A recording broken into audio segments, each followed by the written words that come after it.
عام طور پر 6 رسولوں کے حالات قرآن مجید میں تکرار کے ساتھ آئے ہیں۔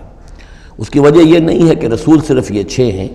بلکہ یہ 6 رسول وہ ہیں کہ جن سے اہل عرب واقف تھے۔ یہ تمام اسی جزیرہ نما عرب کے اندر آئے ہیں۔ جزیرہ نما عرب کا نقشہ اپنے ذہن میں لے آئیے کہ جو پیننسولا ہے، عریبین پیننسولا، نیچے سے چوڑا ہے، یمن سے لے کر حضر موت وغیرہ کی طرف بہت چوڑائی ہے، لیکن پھر یہ شمال کی طرف دونوں طرف سے، مشرق سے بھی شمال مغرب کی طرف جا رہی ہے، یہ خلیج فارس یا خلیج عربی جو بھی آپ اسے کہیں، پرشین گلف، اور ادھر یہ جو جا رہا ہے ریڈ سی، یہ ریڈ سی جو ہے اوپر جا کر پھر 2 کھاڑیوں میں تقسیم ہو جاتا ہے، ایک خلیج سویس ہے اور ایک خلیج عقبہ ہے۔ اگر آپ اس کو یہ جو جا رہی ہے پرشین گلف اور ادھر سے جو گلف آف عقبہ ہے،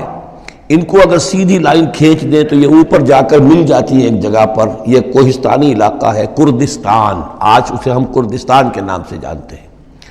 یہ جو ٹرائنگل بن گئی، بیس پورا جزیرہ نما عرب کا، اور ادھر سے مشرقی ساحل اس کا گلف کے ساتھ ہوتے ہوئے، اور پھر وہ لائن جو آپ نے کھینچی ہے جو جا کر اوپر مل گئی کردستان میں، ادھر سے وہ ریڈ سی چلا آ رہا ہے، بحیرہ قلزم، اور اس میں سے 2 کھاڑیوں میں سے جو مشرقی کھاڑی ہے خلیج عقبہ، اس کو لے کر سیدھا اگر آپ نے جوڑ دیا تو ٹرائنگل جو بنی ہے، اس ٹرائنگل پر وہ تمام اقوام تھیں کہ جن کی طرف اللہ تعالیٰ نے ان 6 رسولوں کو بھیجا ہے کہ جن کا ذکر قرآن میں ہے۔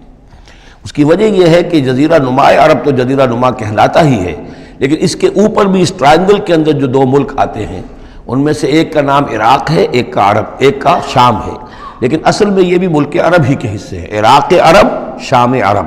اور الجزیرہ، یہ جزیرہ کہلاتا ہے، جزیرہ نما جو نیچے ہے، اور پھر عراق عرب مشرق میں، شام عرب۔ اب اس میں نوٹ کیجئے کہ سب سے پہلے رسول جن کا قرآن ذکر کرتا ہے وہ حضرت نوح علیہ السلام ہے۔ اندازہ یہ ہے، واللہ عالم، ان چیزوں کو یقین کے ساتھ نہیں کہہ سکتے، کہ یہ حضرت آدم کے تقریباً 2000 سال بعد ہیں، اور یہ جو ٹرائنگل کا ایپیکس ہے، اوپر کا قلعہ، یہاں یہ قوم آباد تھی جہاں حضرت نوح علیہ السلام بھیجے گئے۔ اس وقت تک نسل انسانی صرف یہی تھی، اور پوری دنیا میں کبھی نسل انسانی پھیلی نہیں تھی۔ اس علاقے میں حضرت نوح علیہ السلام کی قوم تھی، یا پوری نسل انسانی تھی، وہاں حضرت نوح علیہ السلام بھیجے گئے، وہیں وہ عذاب آیا۔ اسی پر اوپر چل کر جو ہے وہ پہاڑی بھی ہے، ارارات کی پہاڑی جو ہے، جو کوہ جودی، جس پر کہ جا کر ان کی کشتی ٹکی ہے۔ جب پوری قوم ان کی ختم کر دی گئی، حضرت نوح علیہ السلام کی دعوت پر وہ ایمان نہیں لائے اور پوری کی پوری قوم کو ہلاک کر دیا گیا، صرف چند لوگ بچے، تو اب ان کے 3 بیٹوں سے نسل انسانی چلی۔ ایک بیٹا جو سام ہے وہ جنوب کی طرف اتر گیا، عراق کی طرف، یہ حضرت سام کی نسل کی اب یہ گویا کہ یہ مرکز بن گیا، اور اسی سے سامی قومیں وجود میں آئیں۔ ان سامی قوموں ہی میں سے ایک قوم عاد ہے کہ جو جزیرہ نما عرب کے بالکل جنوب میں چلا گیا، جو اس وقت بڑا سخت ریگستان ہے، بہت ہی یعنی انتہائی خوفناک قسم کا ریگستان، لیکن اس زمانے میں یہ بڑا سرسبز و شاداب علاقہ تھا۔ یہاں قوم عاد آباد تھی، ان کی طرف حضرت ہود بھیجے گئے۔ حضرت ہود کی دعوت کو اس قوم نے رد کیا تو یہ بھی ہلاک کر دی گئی۔ ان کے بچے کچے لوگ اور حضرت ہود جو ہے پھر وہاں سے نقل مکانی کر کے اس ٹرائنگل کا جو مغربی جو سائڈ ہے اس کے ساتھ ساتھ ہو کر سمود کا علاقہ جو ہے وہ جزیرہ نما عرب کا شمال مغربی گوشہ ہے، خلیج عقبہ سے نیچے اور مغربی ساحل کے ساتھ ساتھ یہ سمود کا علاقہ ہے۔ یہاں حضرت صالح علیہ السلام بھیجے گئے،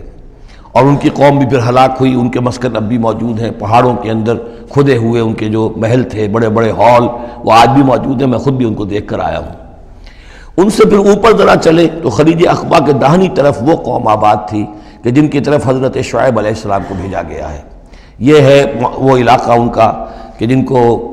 الی مدین اخاہم شعیب، مدین کا علاقہ ہے۔ اس سے ذرا آگے چلتے ہیں تو ڈیڈ سی آ جاتا ہے،